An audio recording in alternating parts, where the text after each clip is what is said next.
लक्ष द्या सर्वजण, आपण 25 मार्च पासून बॅच चालू करणार आहे. कोणती? SCA academy. याच्यामध्ये तुमचे मॅथ 1 मॅथ 2 चे solve problem, practice set, hot question आणि प्रॉब्लेम सेट सर्व प्रकारचे येणारे प्रश्न काय करण्यात येईल? सॉल्व करण्यात येईल. आणि जेवढ्या लवकर जेवढ्या सुरुवातीला पहिल्या 100 लोकांना किती पर्सेंट डिस्काउंट आहे? 50% डिस्काउंट. म्हणजे जेवढी ही प्राइस असेल त्यामध्ये किती पर्सेंट डिस्काउंट आहे? प्राइसचे तुम्हाला काही अर्धी प्राइस होईल. काय कधीपासून चालू करणार आहे आपण? 25 मार्च पर्यंत. त्यानंतर इकडे बघा, आपली बॅच चालू होणार आहे. त्यानंतर सगळ्यात पहिले मॅथ 1. मॅथ 1 हा सगळ्यात सोपा चॅप्टर आहे. मॅथ 2 मध्ये तरी काहीतरी अडचणी येतील, पण मॅथ 1 मध्ये जर तुमचं calculus, addition, division, multiplication, subtraction जर बेसिक पक्का असेल तर मॅथ 1 मध्ये तुम्हाला आउट ऑफ 40 पैकी 40 पडण्याची गॅरंटी आहे. मॅथ 1 असा एक सब्जेक्ट आहे त्याच्यामध्ये तुम्हाला आउट ऑफ पडू शकतात.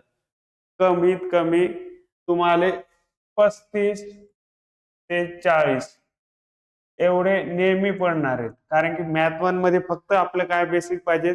जर कॅल्क्युलस बेसिक असेल तर मॅथ 1 मध्ये तुम्हाला आउट ऑफ मार्क पडू शकतात. त्यानंतर मॅथ 1 मध्ये आपल्याला एकूण किती चॅप्टर आहे? मॅथ 1 मध्ये हे चॅप्टर आपला 9वी झालेला आहे. त्यानंतर प्रोबॅबिलिटी स्टॅटिस्टिक्स 9वी झालेला आहे. त्यानंतर फायनान्शियल प्लॅनिंग 9वी झालेलं आहे. ते 9वीच्या बेसिसवरच हे चॅप्टर दिलेले. नवीन कोणते? 1, 2 आणि 3 हे 3 चॅप्टर काय तुम्हाला नवीन ऍड झालेले. बाकी पहिला, चौथा आणि 6वा हे तुम्हाला 9वीत पण होते. याच्यात पहिला याच्यात तुम्हाला फक्त पाहिला हे 9वी मध्ये हा तुमचा कोणता चॅप्टर होता? 5वा चॅप्टर होता. तीच फक्त बेसिक पासून थोडं काहीतरी शिल्लक इन्फॉर्मेशन दिलेले. फायनान्शियल प्लॅनिंग याच्यामध्ये 1-2 फॉर्म्युले काय दिले? एक्स्ट्रा दिलेले आहेत. स्टॅटिस्टिक्स तेच मीन, मीडियन, मोड करायचं. फक्त याच्यात थोडे डीप मध्ये फॉर्म्युले दिलेले. समजलं? आता पाहू. पहिला चॅप्टर तुम्हाला दिलेला आहे. पहिला चॅप्टर हा बोर्डच्या याच्यानुसार किती मार्काला राहील? 12 मार्काला. दुसरा चॅप्टर सुद्धा किती मार्काला राहील? 12 मार्काला. तिसरा चॅप्टर सुद्धा किती? 8 मार्काला राहील. चौथा चॅप्टर किती मार्काला राहील? 8 मार्कासाठी. 5वा चॅप्टर 8 मार्कासाठी. आणि 6वा चॅप्टर सुद्धा किती? 6वा चॅप्टर 12 मार्कासाठी. म्हणजे टोटल किती मार्काचा पेपर राहते? तुम्हाला और सर्व धरून टोटल 16 मार्कचा पेपर राहते. किती? 60 ऑल सर्व धरून. त्याच्यामध्ये जास्तीत जास्त ते क्वेश्चन नंबर 4 आणि क्वेश्चन नंबर 5 या दोन्ही चॅप्टर मधून हे प्रश्न तुम्हाला विचारला जाईल. म्हणजे ते 3 आणि 4 मार्काचे जे प्रश्न असतात ते जास्तीत जास्त फायनान्शियल प्लॅनिंग किंवा स्टॅटिस्टिक्स मधून विचारतात. याच्यातले पुन्हा विचारतात, पण याच्यातले कन्फर्म असतातच. इथपर्यंत समजलं? चला आता पाहूया पहिला चॅप्टर. पहिला चॅप्टर काय? Linear equation in 2 variable. सगळ्यात पहिले लिनियर म्हणजे काय, नंतर इक्वेशन म्हणजे काय, नंतर 2 व्हेरिएबल म्हणजे काय पाहू. लिनियर म्हणजे काय असते? जर कोणताही जर व्हेरिएबल त्याची पॉवर 1 असेल तर त्या व्हेरिएबलला आपण काय म्हणतात? Linear variable. 9वी झालेले लिनियर, क्वाड्रॅटिक आणि क्युबिक. जर x ची पॉवर 1 आहे म्हणजे x ची पॉवर काय नसते तेव्हा काय असते? 1. हे कोणतं झालं? लिनियर. जर x ची पॉवर 2 हे कोणतं झालं? क्वाड्रॅटिक. आणि x ची पॉवर जर 3 झाली तर हे काय झालं? क्युबिक. समजलं? जर कोणत्या एका व्हेरिएबलची पॉवर जर 1 असेल, हायेस्ट पॉवर जर 2 असेल तर काय म्हणतो आपण? क्वाड्रॅटिक. हायेस्ट पॉवर 3 असतं तर काय म्हणतो? क्युबिक. पण जर एखाद्या इक्वेशनची लिनियर व्हेरिएबल तुमचा a पासून ते z पर्यंत कोणताही अल्फाबेट घेऊ शकता. कोणत्याही एका अल्फाबेटची जर असं इक्वेशन असेल आणि त्याची जर हायेस्ट पॉवर 1 असेल तर ते काय असते? तुमचं लिनियर असते. आता लिनियर इक्वेशन, आता तुम्हाला याच्यात सर्वात महत्वाचं आहे 2 व्हेरिएबल. किती व्हेरिएबल पाहिजे? 2. म्हणजे जर असं इक्वेशन लिहिलं तुम्ही x plus x is equals to 10. आता हे लिनियर इक्वेशन आहे. कारण की दोन्हीची पॉवर काय, हायेस्ट पॉवर काय नसते, म्हणजे इथं वरी काय असते 1. पण आपल्याला चॅप्टरचं नाव काय, 2 व्हेरिएबल. आता इथं व्हेरिएबल तुम्हाला एकच दिसायला, एक्स आणि एक्स का होईल, x plus x 2x is equals to 10. म्हणजे हे झालं लिनियर इक्वेशन झालंय, हे वालं लिनियर इक्वेशन आहे. पण तुमच्या चॅप्टरचं नाव काय, लिनियर इक्वेशन इन 2 व्हेरिएबल. इथं 2 व्हेरिएबल दिसतात का, नाही. मग हे कोणतं झालं, लिनियर इक्वेशन इन 1 व्हेरिएबल. जास्त वेळेस इथंच कन्फ्युजन येते, लिनियर इक्वेशन आहे का नाही. हे वालं लिनियर इक्वेशन आहे, पण आपल्याला किती व्हेरिएबल पाहिजे, 2. किती व्हेरिएबल आहे, 1. म्हणून समजलं लिनियर म्हणजे जर व्हेरिएबल त्याची हायेस्ट पॉवर 1 असेल तर तो का असतो, लिनियर असतो. त्यानंतर आपल्याला किती व्हेरिएबल पाहिजे, 2. म्हणजे कोणतेही 2, A B M N P Q W Z W R लिहू, कोणतेही 2 व्हेरिएबल पाहिजेत. पण किती व्हेरिएबल पाहिजे, 2. म्हणजे असं समजा लिहिलं, p plus q is equals to 10, m plus n is equals to 9. हे काय झाले, लिनियर. कारण की याच्यावर काय नसते, म्हणजे काय असते 1. आणि 2 व्हेरिएबल म्हणजे पी क्यू एम एन, म्हणजे कोणतेही 2 अल्फाबेट पाहिजेत. एवढं समजलं. लिनियर म्हणजे हायेस्ट पॉवर 1, 2 म्हणजे 2 कोणतेही व्हेरिएबल. त्यानंतर इकडे लक्ष द्या, सगळ्यात महत्वाचा, अन इक्वेशन विच कंटेन 2 व्हेरिएबल. आता पहिलं कोणतेही 2 व्हेरिएबल, असं एका एक्स अँड वाय घ्यायचे नाही.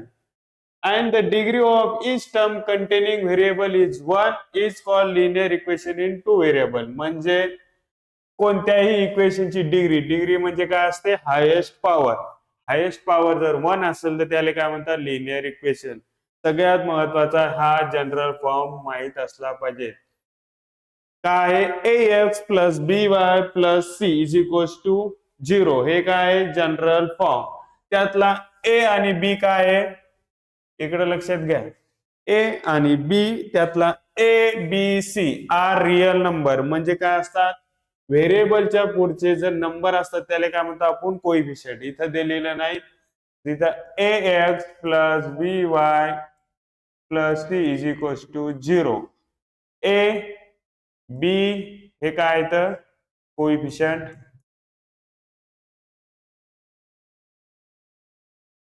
एक्स आणि वाय काय आहेत, व्हेरिएबल, आणि सी काय आहे, कॉन्स्टंट. हे लक्षात असलं पाहिजे.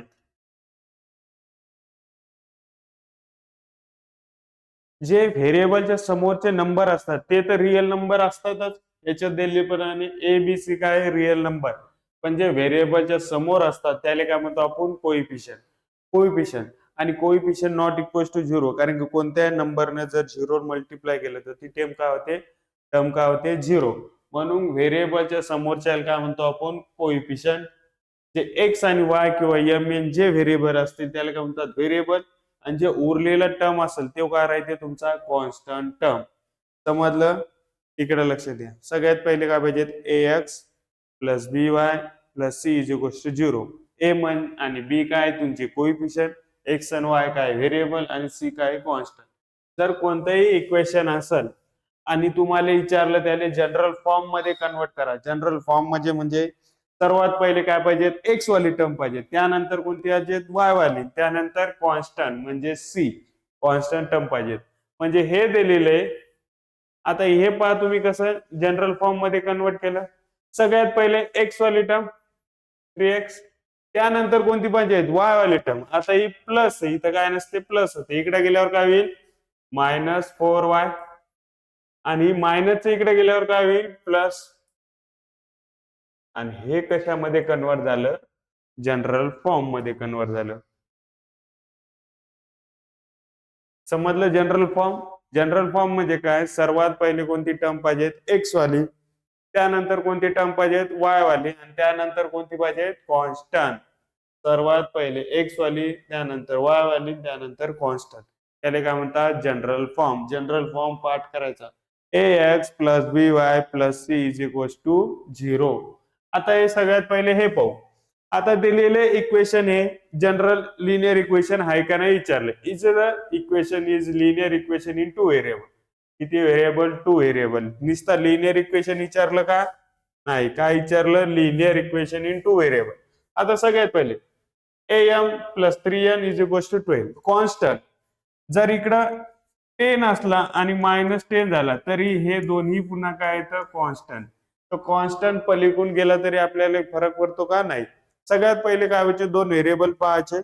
त्यानंतर त्या दोन्ही व्हेरिएबलची हायेस्ट पॉवर 1 आहे का? जर हायेस्ट पॉवर 1 असेल तर ते काय असेल? Linear equation in two variable. सगळ्यात पहिले दोन व्हेरिएबल आहे m आणि n. संपलं. त्यानंतर त्याच्या वरी पॉवर 1 आहे का? म्हणजे काहीच पॉवर नसते. म्हणजे कोणती पॉवर असते? 1 आहे. मग हे linear equation in two variable. सगळ्यात पहिले दोन व्हेरिएबल आहेत पण हायेस्ट पॉवर किती? 2. मग लिनियर इक्वेशन असेल का? नो. त्यानंतर पुढचा कॉन्स्टंट, पुढचा कोएफिशियंट कोणता असला आपल्याला फरक पडतो का? अपॉन मध्ये असो, फ्रॅक्शन मध्ये असो किंवा रूट मध्ये असो, कोणताही असो आपल्याला फरक पडतो का? नाही. फक्त आपल्याला काय पाहायचे? व्हेरिएबल पाहायचे आणि त्याची डिग्री पाहायची. सगळ्यात पहिले दोन व्हेरिएबल आहेत. संपलं. हायेस्ट पॉवर किती आहे? 1. त्यानंतर कॉन्स्टंट आहे. मग लिनियर इक्वेशन आहे. यस. त्यानंतर हे इकडे 0x. आता तुम्हाला इथं दोन व्हेरिएबल दिसायले. त्यानंतर त्याची हायेस्ट पॉवर किती येईल? हायेस्ट पॉवर किती आहे? 1. काही नाही म्हणून दिली. पण तुम्हाला माहितीये 0x प्लस 6y इज -3. आता इकडे 0 न कोणत्याही व्हेरिएबल नंबर कशाने मल्टिप्लाय करू ते काय होते? 0 होते. मग लिहिलं न लिहिलं फरक पडते का? नाही. याचं काही 6y -3 इज इक्वल टू 0. आता हे लिनियर इक्वेशन आहे पण आपल्याला काय पाहिजे? Linear equation in two variable. मग टू व्हेरिएबल आहे काय? नाही. मग हे linear equation in two variable असेल का? नाही.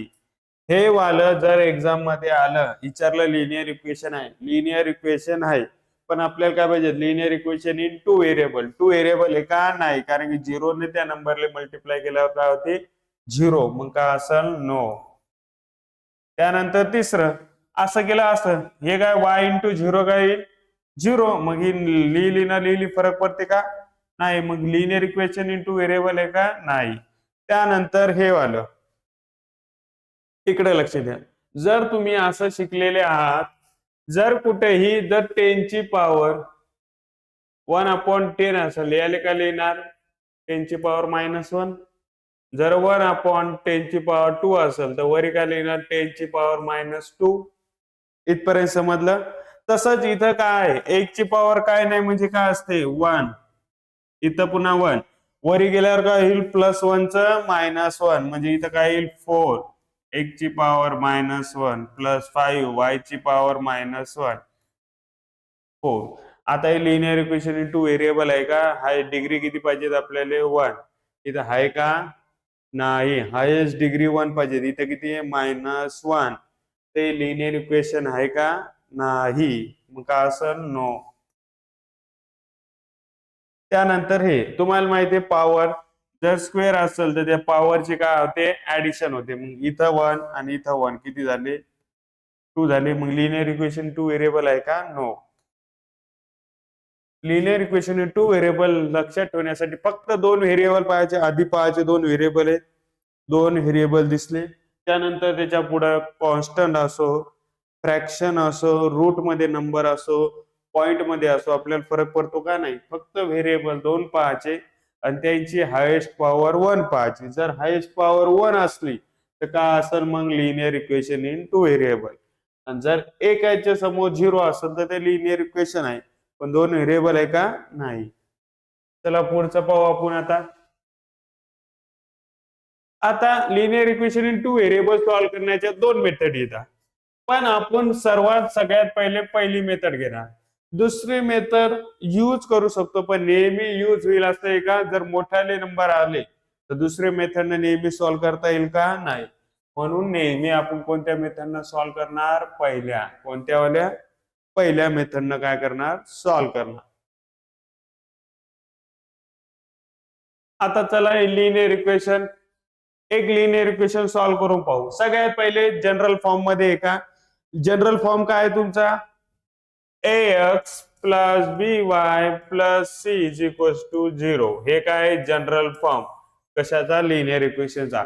पण जर लिनियर इक्वेशन सायमल्टेनियसली सॉल्व्ह करायचं असेल, क्रॅमर्स रूल न सॉल्व्ह करायचं असेल किंवा ग्राफिकल मेथड न सॉल्व्ह करायचं असेल तर फक्त ax plus by is equals to c या फॉर्म मध्ये कन्वर्ट करावं लागेल. हे तुमचा जनरल फॉर्म आहे. पण जर लिनियर इक्वेशन ग्राफिकली सायमल्टेनियसली किंवा क्रॅमर्स रूल न किंवा वर्ल्ड प्रॉब्लेम सुद्धा ही सॉल्व्ह करायचे असतील तर तुम्हाला फक्त हे प्लस सी तिकडे गेल्यावर मायनस सी, मायनस सी झाली तरी ते काय राहील? कॉन्स्टंटच राहील. म्हणून या फॉर्म मध्ये कन्वर्ट करावा लागतो. कोणत्या? ax plus by is equal to c. जास्त वेळ या दोन्ही मध्ये काय होते? कन्फ्युजन होते. हा फक्त जनरल फॉर्म आहे. पण जर तुम्हाला सायमल्टेनियस लिनियर इक्वेशन सॉल्व्ह करायचं असेल तर कोणत्या फॉर्म मध्ये? ax plus by is equal to c यामध्ये काय करावं लागेल? कन्वर्ट करायला. सगळ्यात पहिले आहे का नाही ते पाहू. सगळ्यात पहिले आहे ax वाला आहे, by वाला आहे, y वाला आहे आणि कॉन्स्टंट पुन्हा आहे. त्यानंतर x आहे, y आहे आणि कॉन्स्टंट पुन्हा आहे. पोझिशन चेंज करायची काम आहे का नाही? आधी x वाला आहे नंतर y वाला आहे, इक्वल्स टू च्या पलीकडे काय? कॉन्स्टंट आहे. म्हणजे या दोन्ही इक्वेशनला चेंज करायची गरज आहे का? नाही. त्यानंतर समोरचं पाहू.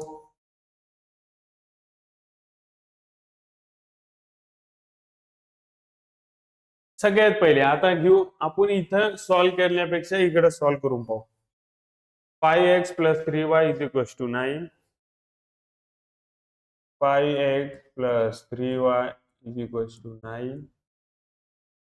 याला नाव देऊ equation first. 2x minus 3y is equals to 12. 2x minus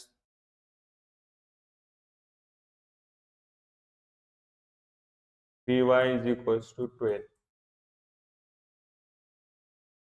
2x minus. आता इकडे लक्ष द्या. सगळ्यात पहिले दिलेले इक्वेशन जनरल फॉर्म मध्ये कन्वर्ट. जनरल फॉर्म कोणता? ax plus by is equals to c वाला, सेकंड वाला आपला. कारण की ग्राफिकली सायमल्टेनियस किंवा क्रॅमर्स रूल सॉल्व्ह करताना त्या फॉर्म मध्ये कन्वर्ट होते का?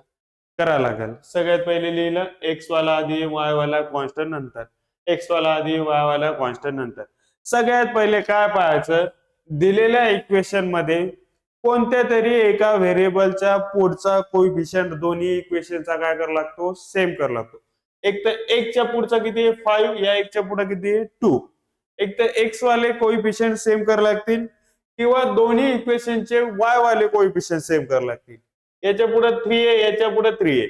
पहिले सेम आहे तर सेम करायची काम आहे का? नाही. मग इथं एक आपली एक स्टेप काय झाली? कमी झाली.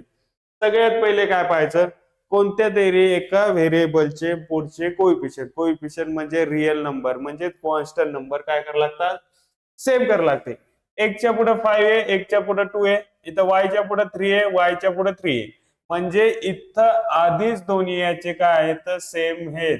तर आपली एक स्टेप काय झाली? कमी. एक्झाम मध्ये जास्त वेळेस काय करतात? आधीच सेम दिलेले असतात तरी पुढचे या वाय वाले सेम दिलेले तरी एक्स वाले सेम करतात. उत्तर चुकते का? नाही. पण तुमची तेवढीच टाइम काय होतो? कमी होतो. तर सगळ्यात पहिले पाहायचे कोणत्या तरी एका व्हेरिएबलचे पुढचे कोएफिशियंट सेम आहेत का? जर सेम असेल तर एक स्टेप कमी झाली.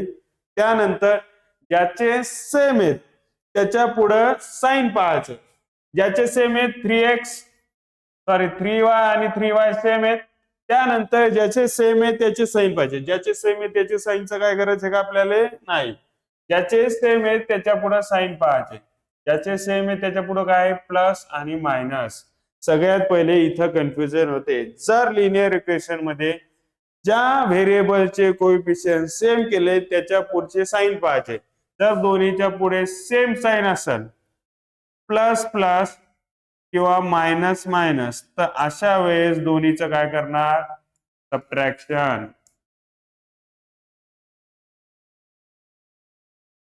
हे लक्षात ठेवा.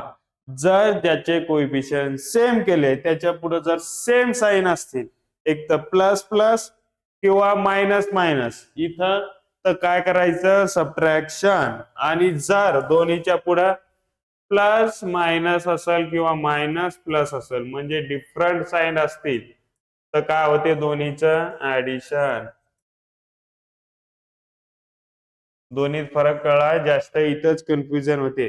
ज्या व्हेरिएबलचे कोइफिशियंट सेम केले त्याच्या पुढचे साइन पाहिजे तर दोन्ही पुढचे साइन सेम असतील प्लस प्लस असो किंवा मायनस मायनस असो तो काय होईल सबट्रॅक्शन होते. आणि जर डिफरंट साइन असतील प्लस मायनस असो किंवा मायनस प्लस असो तर काय होते ऍडिशन. या दोन्ही टर्म लक्षात ठेवायच्या. आता याच्या पुढे काय इथं प्लस आहे इथं मायनस आहे डिफरंट साइन आहे मग दोन्हीचे काय होणार ऍडिशन.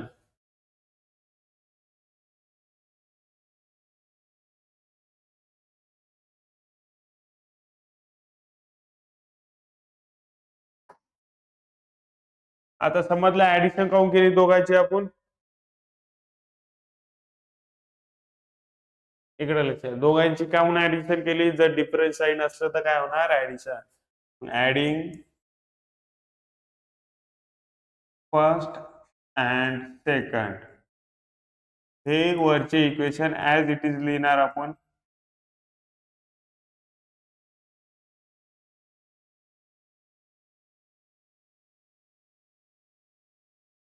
आता ऍडिशन केल्यावर कोणती साइन चेंज करायचे काम आहे का नाही. इक्वेशन ऍज इट इज लिहून ठेवलं. आता इकडे लक्ष 2x plus sorry 5x plus 2x काय येईल 7x.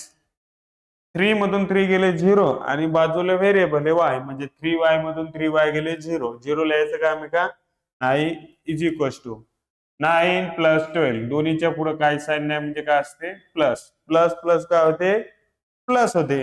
9 प्लस 12 21 इथपर्यंत समजलं. आणि कधीही लक्षात ठेवायचं व्हेरिएबल आणि त्याच्या पुढचा नंबर एकमेकांस काय राहतात मल्टिप्लाय मध्ये राहतात. हे दिसत नाही पण याच्यामध्ये कोणतं साइन राहते मल्टिप्लायचं साइन राहते. आता हे मल्टिप्लाय मध्ये इकडे गेल्यावर काय होईल डिवाइड होईल. मग एक्स इज इक्वल टू काय येईल 21/7. तुम्हाला माहिती 7 1 जा 7 7 3 जा 21. डिनॉमिनेटर मधला 1 लिहिला ना लिहिला फरक पडतो का नाही. एक्स इज इक्वल टू काय येईल आपण इथं लिहू एक्स इज इक्वल टू काय येईल 3. इथपर्यंत समजलं. सगळ्यात पहिले काय केलं दोन लिनियर इक्वेशन आहेत जे जनरल फॉर्म मध्ये आहेत का simultaneous linear equation ax plus by is equal to c आहेत. त्यानंतर त्या दोन्हीचे कोणत्या एका व्हेरिएबलचा पुढचा कॉन्स्टंट त्यालाच काय म्हणतो कोएफिशियंट सेम आहेत का. y वाले सेम आधीच आहेत. सेम झाल्यानंतर सेम आधी असतं सेम करायची गरज आहे का नाही.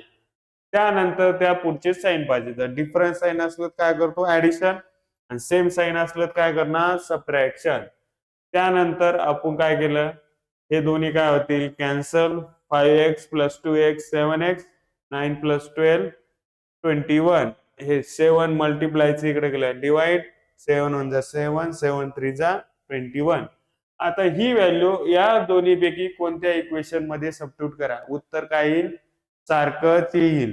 कोणत्या करता पण जास्त विचार न करता ते इक्वेशन तुम्हाला सोपं वाटते त्या इक्वेशन मध्ये सबस्टिट्यूट करायचं कारण की तेवढाच तुमचा वेळ काय वाचेल वेळ तुमचा वाचेल. कोणत्या इक्वेशन सोपं वाटते तुम्हाला पहिलं का दुसरं पहिलं घेऊ. मग काय करणार put x is equal to 3 in equation first लिहिलं. मग पहिले इक्वेशन तसं लिहायचं. फक्त आता जिथं x आहे तिथं काय सबस्टिट्यूट करायचं 3 बाकी काय करायचं का नाही. 5 ऍज इट इज तुम्हाला आता सांगितलं व्हेरिएबल आणि त्याच्या बाजूचा कोएफिशियंट एकमेकांस काय राहतात मल्टिप्लाय. फक्त आता इथं जे x आहे त्याच्या जागी काय टाकायचं 3 बाकीच्या टर्म ऍज इट इज लिहायच्या. समजलं. इथं अर्धा मार्क येऊ शकतो. काय लिहिणार एकच्या जागी 3 बाकीच्या टर्म ऍज इट इज काय येईल 5 3 जा 15 प्लस 3y प्लस 9. आता हे प्लस हे इकडे गेल्यावर काय होईल minus 3y is equal to 9 minus 15. इथपर्यंत समजलं. आता 3y 15 मायनस 9 आता इकडे प्लस मायनस काय होते मायनस होते आणि 15 मायनस 9 6 पण नेहमी काय ते बिगर नंबरचा काय देतो साइन 9 आणि 15 मध्ये कोणता मोठा नंबर आहे 15 मग त्या मोठ्या नंबरचा म्हणजे बिगर नंबरचं काय दिलं साइन दिलं 6 आता 3 मल्टिप्लाय इकडे आल्यावर काय होतील divide y is equal to काय येईल -6/3 y इज इक्वल टू काय येईल 3 1 जा 1 3 2 जा 6 -2 आलं तुमचं समजलं आणि यानंतर याले लास्ट मध्ये काय लिहिणार x, y x किती आहे 3 y किती आहे -2 is solution of given equation या इक्वेशनचं काय सोल्युशन म्हणजे ह्या दोन्ही व्हॅल्यू याच्यात ठेवल्या तर उत्तर पहिल्या याच्यात ठेवल्यात किती येईल 9 आणि याच्यात ठेवल्यात किती येईल 12 समजलं सगळ्याले डन सर